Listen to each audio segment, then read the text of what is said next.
Welcome to Medical Discovery News. I'm Dr. David Niesel. And I'm Dr. Norbert Herzog.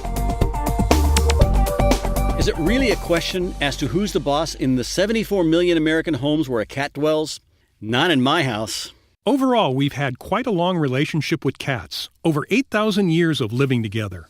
So what led to the domestication of cats, even though many would argue they never were? A recent study reveals the domestication of cats is a far different story than the one with dogs.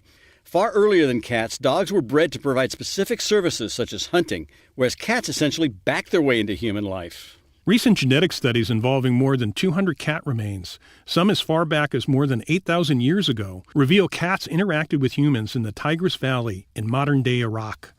A second wave of people and cats living together was initiated in Egypt around 4400 BCE. Both these periods involved farming, and with that, a need to store food. And this is how cats and farmers developed a symbiotic relationship, where cats could keep the rodent numbers low and farmers welcomed them. To understand whether this was an intentional domestication by humans, scientists looked for genetic changes in cats from that time, but found no major differences between the wild and farm residents. This means the relationship was merely mutual at the time. But by the Middle Ages, cats were being domesticated, selected for use on ships to protect food supplies and on inland trade routes. Genetic evidence shows people bred cats for certain traits, and fancy breeding also began.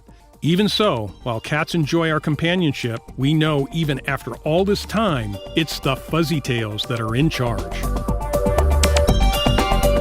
We are Drs. David Niesel and Norbert Herzog at the University of Texas Medical Branch and the Frank H. Netter School of Medicine at Quinnipiac University, where biomedical discoveries shape the future of medicine. For much more and our disclaimer, go to medicaldiscoverynews.com.